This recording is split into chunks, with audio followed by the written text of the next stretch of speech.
something comes into the frame and chasing it and fires at it. What the hell could do that?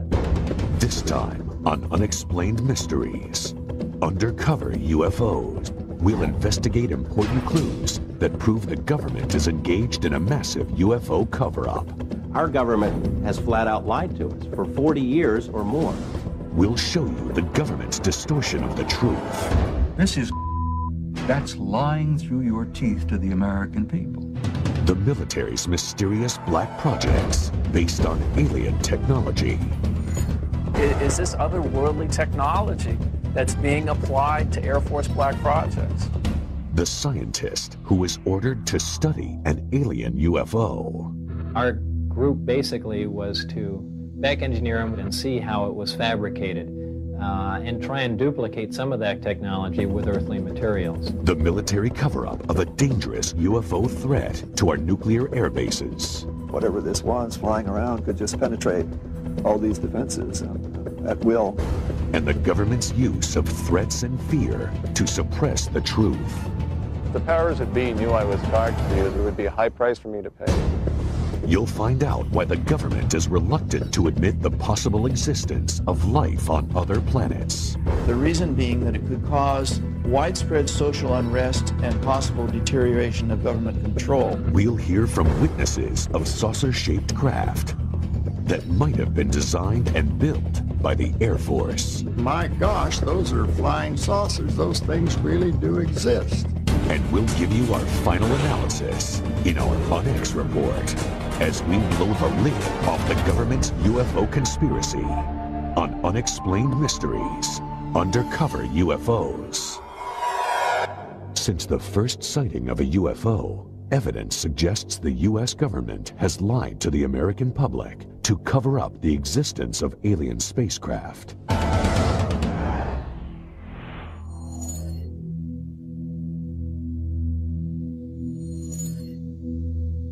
Our government has flat out lied to us for 40 years or more.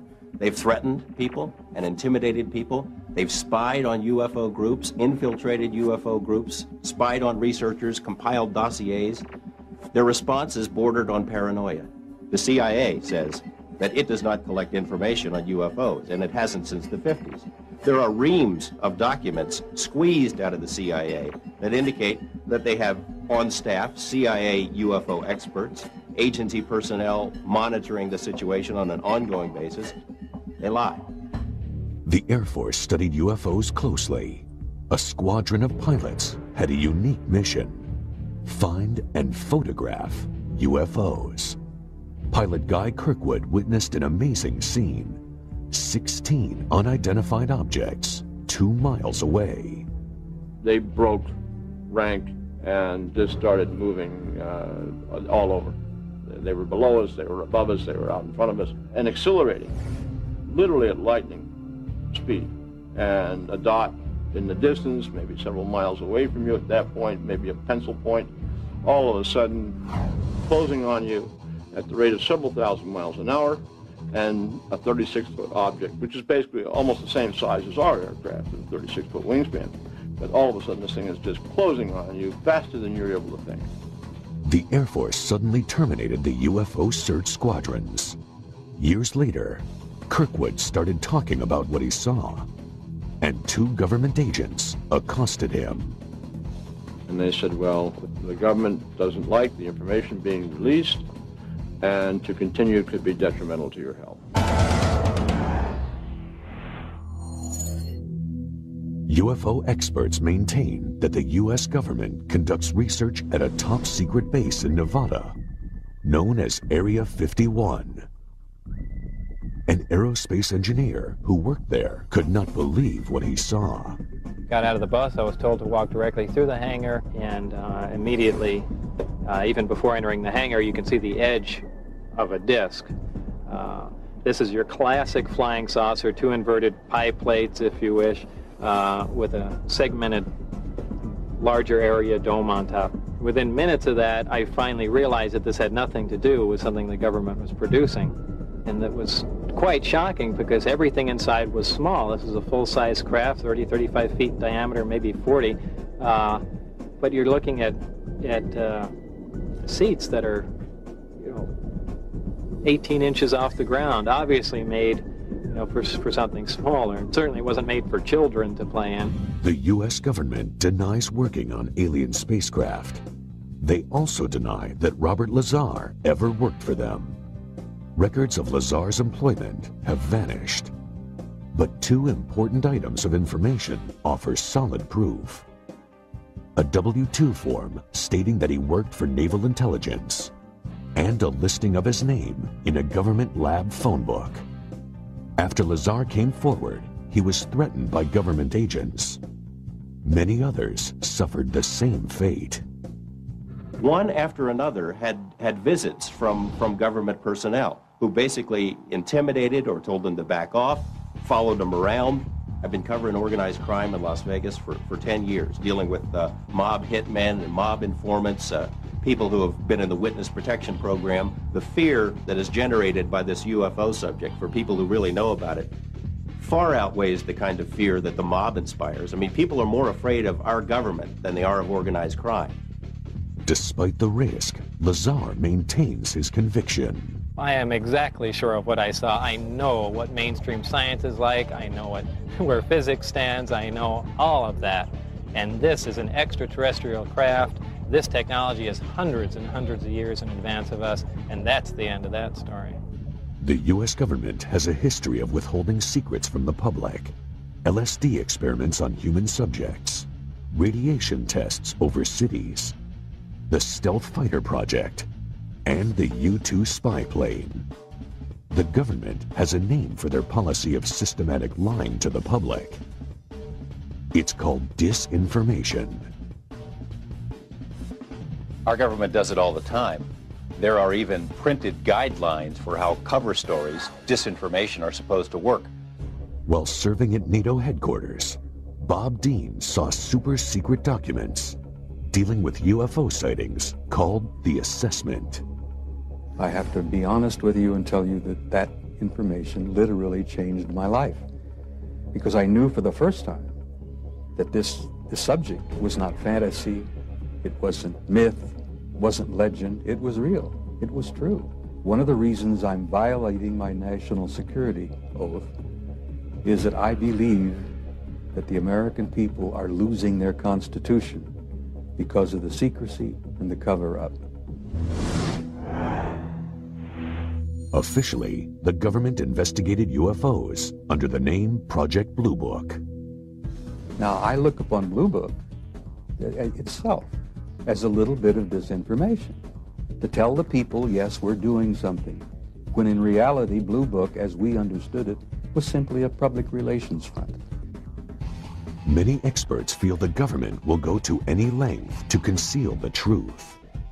To give you an example of the most recent example of absurd disinformation was this incident involving the Roswell incident. First, the Air Force says it was a weather balloon. And 50 years later, they said, gee, guys, we're sorry. It really wasn't a weather balloon. It was much more than that, but it was a balloon. Project Mogul. Well, I'm tempted to use terms that you'll have to bleep out. This is that's disinformation. That's lying through your teeth to the American people. And if that isn't disinformation, I don't know what is. Coming up, the frightening UFO threat on our nuclear arsenal. It's a classic flying saucer, and it shot a beam of something at our warhead. Find out about the military's top secret black projects. Area 51 is the most tightly secured installation in this country. I saw the object exhibit entirely unconventional flight characteristics. The government's search for extraterrestrial intelligence, which was abruptly terminated. The government would never make that leap of faith that the public would be able to handle the fact that we are receiving intelligence signals from somewhere else. Eyewitnesses who saw UFOs parked on an airbase. Hey, my interest perked up instantly when I began to see literally hundreds of photographs of all types of quote-unquote flying saucers. And the government conspiracy to crush the truth about UFOs. I don't think the military has any credibility with the public in terms of its denials of this program or that program. And we'll give you our ultimate account with our UNX report. Stay tuned for more on Unexplained Mysteries.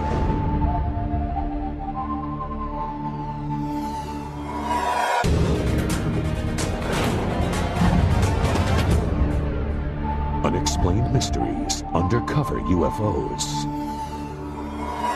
The long-time U.S. policy of lies and disinformation may have put the public in danger.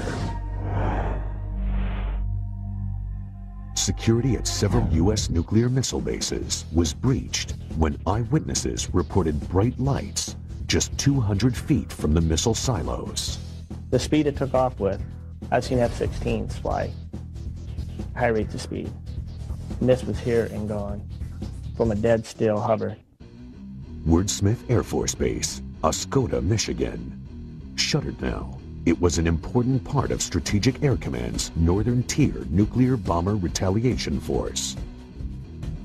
An alarm sounded when several unidentified objects showed up on radar, and they were headed straight for the airbase. This is Top Rock with an expedited scramble. Authentication time is 1906. Scramble. Roger that. As UFOs flew towards the nuclear weapons storage areas, jets tried to intercept them. But by the time the pilots got there, they were gone. There were at least a dozen U.S. and Canadian military bases that were overflown during a 3-week period. Air Force personnel reported numerous sightings and radar contact of the UFOs in official documents. All of the incidents took place near nuclear weapons facilities. When one object came low over a weapons storage area, that appeared to demonstrate a clear intent over this area, meaning it seemed to have intelligence. I was awakened in the morning by a bright, glowing orange colored light. Looked out over the creek. There was a large, glowing orange oval-shaped object. It hovered over there for, I'd say, good 3 to 4 minutes. It sped off at a high rate of speed, heading away from the air base. I was scared. There was fear running through me. In their public accounts, the Air Force officially denied all the reports. It's very difficult to find military witnesses because they're, at the time, covered by regulations. I decided, along with several other researchers, to file Freedom of Information requests with the Pentagon. The Air Force documents stated, quote, penetration of sensitive areas during the hours of darkness have prompted the implementation of Security Option 3 at our Northern Tier bases, unquote. The reason this is so significant and interesting is that they seem to be focused on atomic weapons. These bases, because of what they stood for, they were our massive retaliation capability, and therefore they were very high security bases. Whatever this was flying around could just penetrate all these defenses at will. The important question, did the UFOs affect the missile's ability to launch?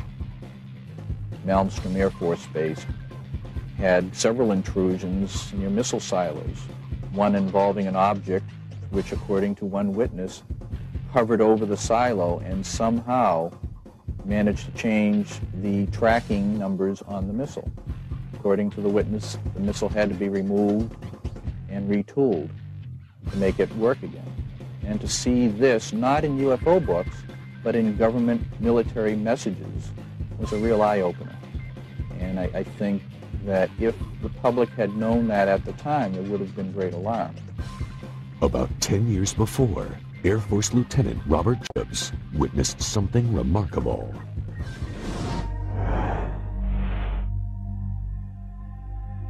Hair's going up on the back of my neck right now thinking about it, just remembering that day. I saw something that was so strange that it changed my life. Jacobs was in charge of a special unit that filmed Minuteman and Atlas missiles during launch tests from Vandenberg Air Force Base in California. So my job was to provide photographic documentation from 30 or 40 different camera positions for each launch. We walked onto the missile and we saw all 3 stages of powered flight. The camera followed the missile through its successful flight. Now what we didn't know is what else we had got besides the missile. Soon after, Project Director Lorenz Matzman called Jacobs into his office. There were two guys in gray suits in there, civilian clothes. They were not in the Air Force. They were from somewhere else. They never identified themselves. They could have been CIA, OSI, OSS.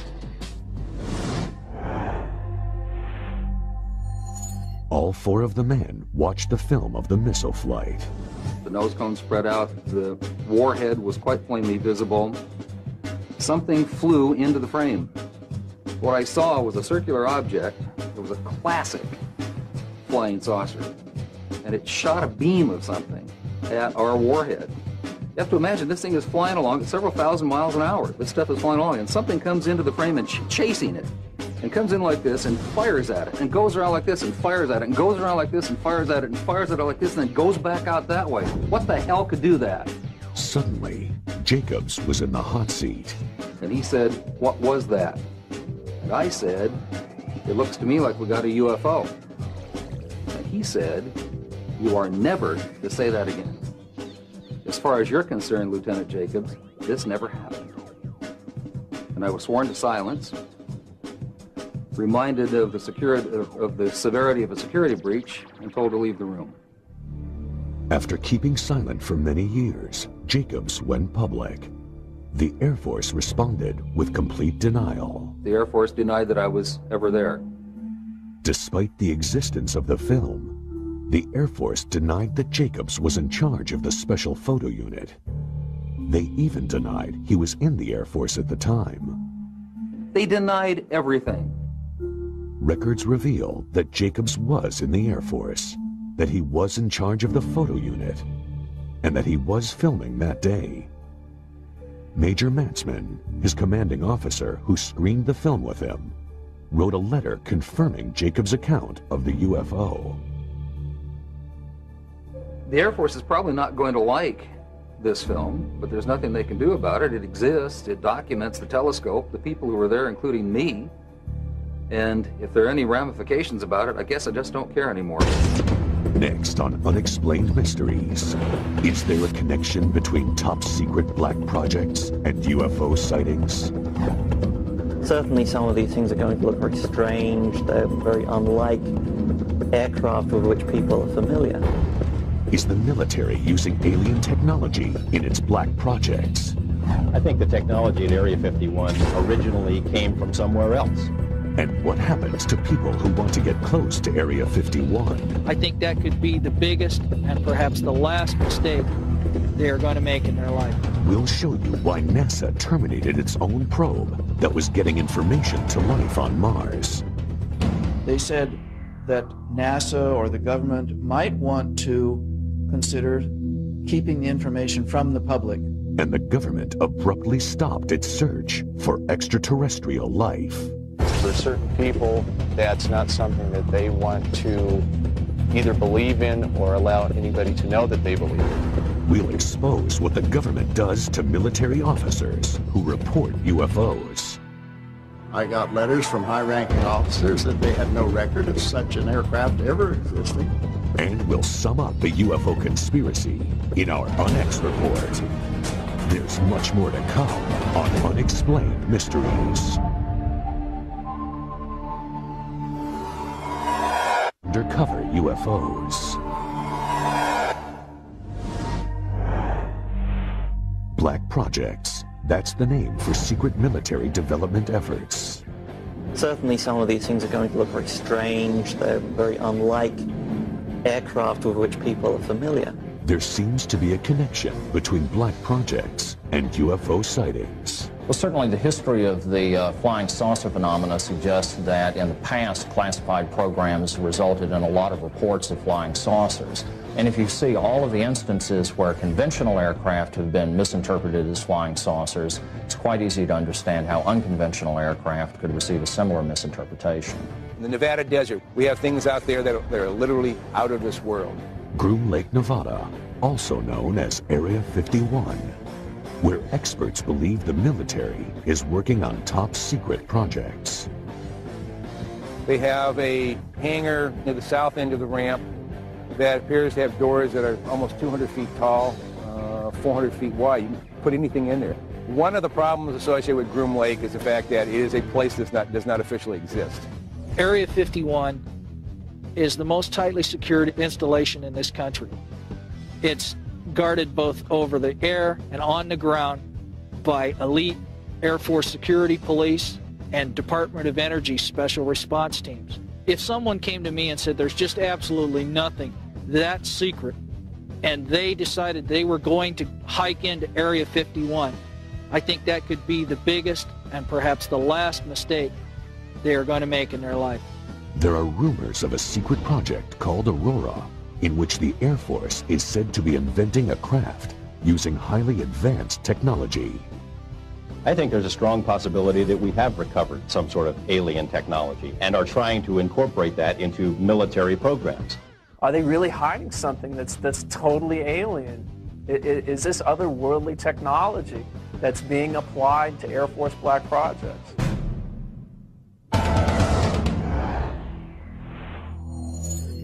Sonic booms have been reported in Los Angeles, evidence of high-speed, unidentified craft.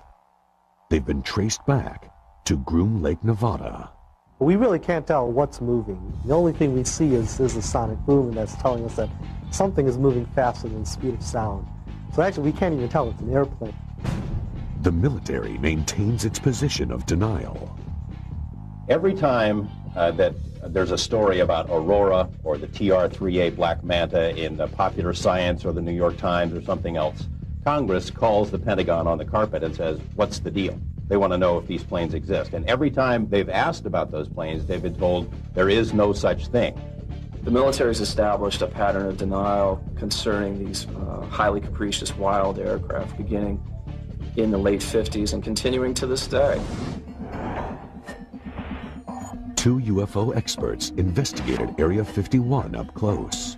They saw several red-orange objects in the sky. They started at great height, seemed to descend, and then flared out. It was startling. Then a series of silver pewter flashes went directly across the horizon at terrific speed. One of these silver flashes went directly up into the air. The bottom one seemed nearly to hug the ground. When they tried to leave the base, they were stopped by security. Boom. Headlights come on. There was an M16 pointed at us. And here we were faced with a life and death situation. But we also knew that we had crossed the line back into public domain, and therefore we were saved. 3 months later, Mark Farmer saw the same red-orange flying objects. I saw the object exhibit entirely unconventional flight characteristics. At times it would wobble around in the sky and appear very unstable. At other times it would be in a rock-hard hover. It was an O-bladed sphere, multicolored, crimson on bottom, blue-green on top, much brighter than anything else in the sky. Robert Lazar, the aerospace engineer who worked at Area 51, is convinced that these objects were experimental Air Force craft developed from alien technology. He claims there are at least 9 flying saucers stored there. I was part of a back engineering group, and our job was basically to look at these recovered discs, and I say recovered because I don't know really where they came from. Whether they were given to us, we found them, shot them down, who knows what. But our group basically was to back engineer them, which means to start with a finished product and go backward and see how it was fabricated, and try and duplicate some of that technology with earthly materials. To me, Bob Lazar is credible. Over the past couple of years, I've spoken to literally dozens of people who have worked at that facility out there in Nevada. I think the technology at Area 51 originally came from somewhere else. The military disavows any knowledge of the alien technology program. I don't think the military has any credibility with the public in terms of its denials of this program or that program. They've denied the U-2 existed, they denied the SR-71 existed, they denied working on stealth. All of those programs suddenly were unveiled. Coming up on Unexplained Mysteries, the destruction of one of NASA's most valuable space probes. Was it intentional? It did not lose transmission. They turned it off. The promising search for extraterrestrial intelligence that the government ended abruptly. If our government knew that we got signal from outer space, they'd clamp a lid on it. The mysterious UFO sightings on the ground at MacDill Air Force Base. It was nearly 100 feet across. The military headquarters for a secret UFO intelligence team.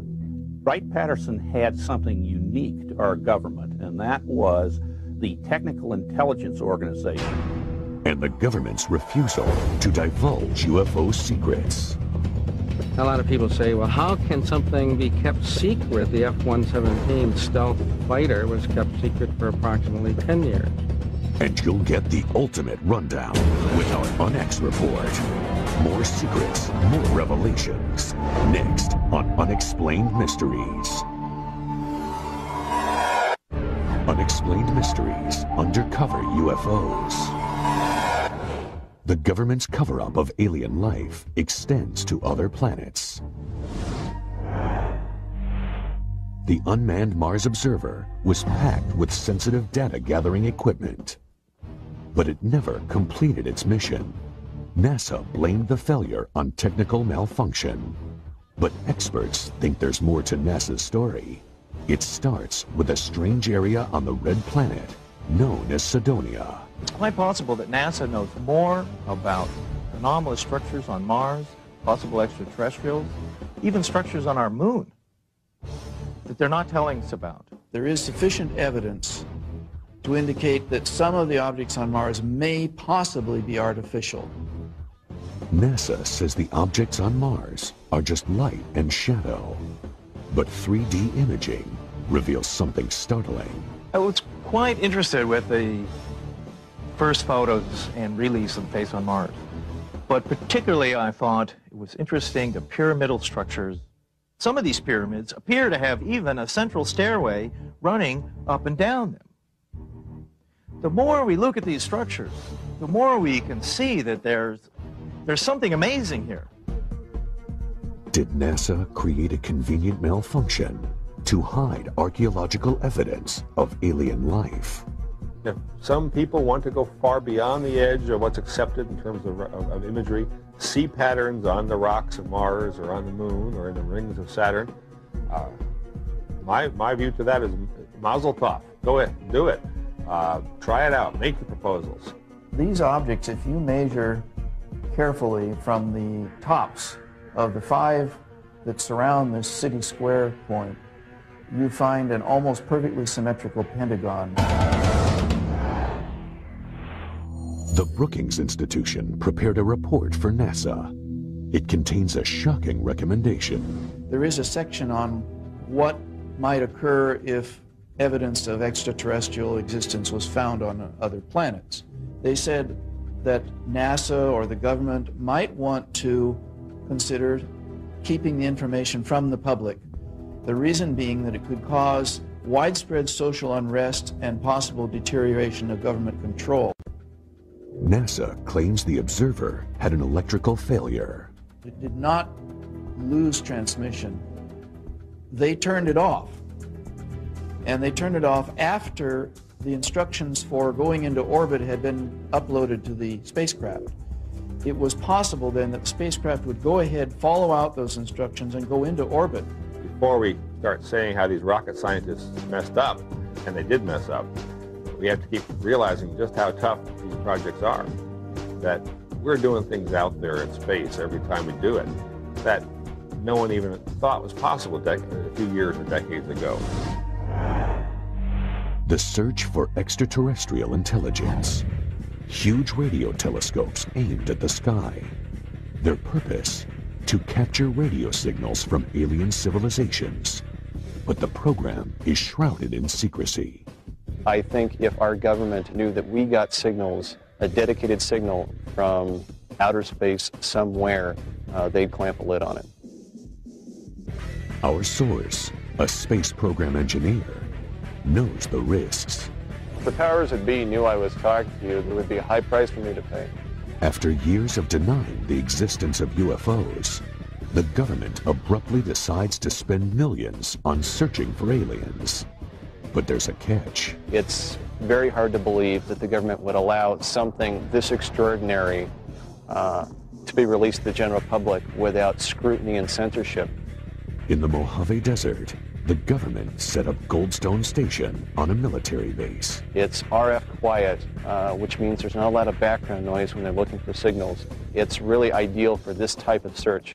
Soon after coming online, the telescopes picked up signals called hits. There were hits that were taken seriously. There were 3 or 4 hits, to my knowledge, that were strong, and it could potentially be a signal from an extraterrestrial intelligence. Then, the government suddenly shut down the program. It was a cheap shot for the budget posers, for the so-called deficit hawks. It's always easier to make fun of something that you or enough of your constituents don't understand. But some experts take issue with that explanation. If they embrace the concept of looking for alien signals, they also have to acknowledge the fact that the alien signals are coming from an extraterrestrial intelligence somewhere. And for certain people, that's not something that they want to either believe in or allow anybody to know that they believe in. Some people believe the National Security Agency killed SETI because it feared the public would panic. Their history and action in the past is a good warning of what they would do if something like this happened. SETI was resurrected by several major corporations and renamed Project Phoenix. But the government maintained a strong, though unpublicized, presence. If the hits do come down, they will be suppressed, and I don't think anybody will take a chance. The government would never make that leap of faith that the public would be able to handle the fact that we are receiving intelligence signals from another race, creature, something from somewhere else. Next on Unexplained Mysteries, the Air Force officer who saw a number of UFOs. My gosh, those are flying saucers. Those things really do exist. Or were they experimental military planes? A lot of people say they're from deep space, but they could just as easily be from this world. Find out how the military dealt with questions about the aircraft. They had no record of such an aircraft ever existing. And we get to the truth about the UFO conspiracy in the UNX Report, next on Unexplained Mysteries. Unexplained Mysteries Undercover UFOs. Reports are increasing of UFOs spotted at air bases, but with a striking difference. These craft are on the ground. MacDill Air Force Base, Florida, 1967. An officer witnesses an inconceivable sight. We were near a restricted area of the base, and all of a sudden we saw 4 aircraft parked out there, and our immediate reaction to each other was, my gosh, those are flying saucers. Those things really do exist. Pickett published the Air Force Base newspaper. He wanted to do an article about the craft he'd seen, including photos. I was called up to the Adjutant General's office. He went over to a file cabinet and got out a whole bunch of photographs. And he proceeded to lay these photographs out on a large table so that I could look at them. Well, of course, my interest perked up instantly when I began to see literally hundreds of photographs of all types of quote-unquote flying saucers. The Air Force refused to allow Pickett to publish the article. That night, eyewitnesses in Miami reported a large number of UFO sightings. At the airbase the next day, the flying saucers were gone. The images have haunted Pickett for years. Desperate for some kind of explanation, he recently contacted former Air Force intelligence officer George Filer. A lot of people say, well, how can something be kept secret for 50 years? Well, I point out that the F-117 stealth fighter was kept secret for approximately 10 years. And most of us didn't know that it existed until the government released the information. I pointedly asked him, not only are these where the flying saucers stories came from, is this what they were? And he said, yes. Well, I was awestruck. I couldn't really believe I was seeing what I was seeing. Some of those photographs had many, many aircraft in them, and they were all easily identifiable, as Air Force photographs are, And I asked him, well, how high and how fast could these things go? You hear all these stories. And he said, well, this particular aircraft could go fast enough and high enough to actually achieve space flight. And I had no idea when he was telling me this story that it wouldn't be too long before they were declared non-existent. To this day, Pickett is determined to prove what he saw was real. This is an illustration of one of the largest ones parked down. In fact, it was the largest. It was nearly 100 feet across. But when Pickett tried recently to get the photographs and documentation of the craft, the Air Force said no. When I initially wrote, I began to get answers back. They didn't have the faintest idea what I was talking about. I got letters from high-ranking officers that they had no record of such an aircraft ever existing. So I knew that it was top secret again. Many UFO experts believe the technology for the saucer-shaped aircraft came from an alien spaceship that crashed near Roswell, New Mexico in 1947. At that time, if the military had recovered a downed UFO, they would have transported it to Wright-Patterson Air Base in Ohio. Wright-Patterson had something unique to our government, and that was the Technical Intelligence Organization, so-called T2, or what became the Foreign Technology Division. This is the sort of division that would have been appropriate to use for the investigation of UFO research. 3 former Wright-Patterson employees filed aircraft patent requests. The designs looked suspiciously like flying saucers. Some people think their inspiration was the extraterrestrial craft that crashed near Roswell. So there's something out there that people are seeing. And the question, of course, is who do they belong to? A lot of people say they're from deep space, you know, but they could just as easily be from this world. Next, the Onyx Report. The answers you want to hear about UFOs. Are they alien spacecraft, military aircraft, or advanced Air Force vehicles based on harvested alien technology? You'll hear the final word on the possible UFO threat and military cover-up. And we'll take one last look at the military's intimidation of innocent UFO eyewitnesses. We'll wrap it all up for you with our Onyx Report when Unexplained Mysteries returns.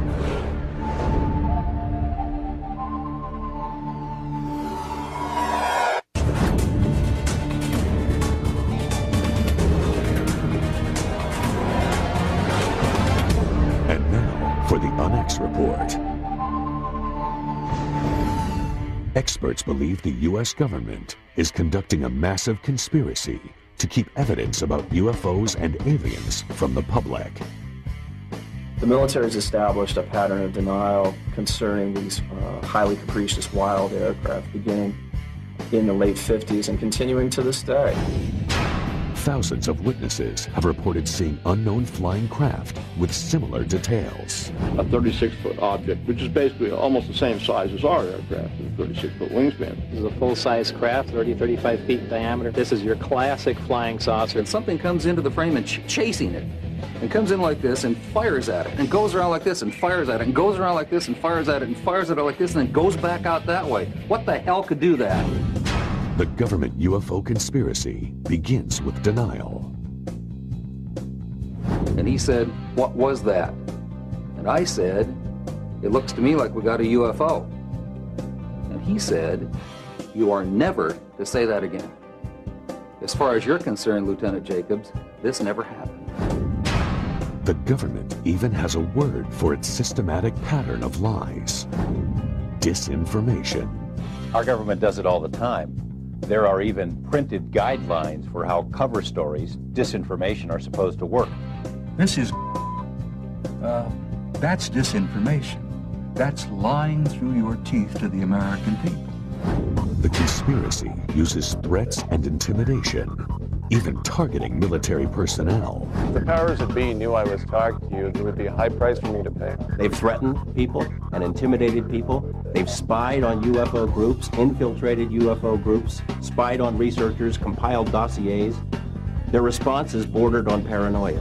And they said, well, the government doesn't like the information being released, and to continue could be detrimental to your health. The military cover-up conceals UFO breaches of national security. That when one object came low over a weapons storage area, that appeared to demonstrate a clear intent over this area, meaning it seemed to have intelligence. The conspiracy withholds reports of radio signals from outer space that confirm the existence of alien life. It's very hard to believe that the government would allow something this extraordinary to be released to the general public without scrutiny and censorship.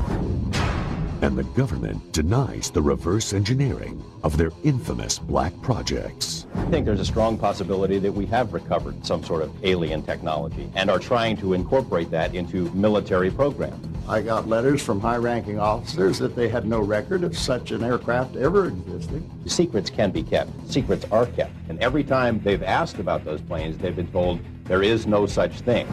Why does our government hide information on extraterrestrial life from us? The reason being that it could cause widespread social unrest and possible deterioration of government control.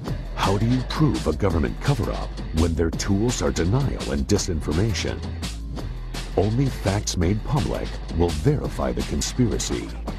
Until then, it will remain an unexplained mystery. Our government has flat out lied to us for 40 years or more.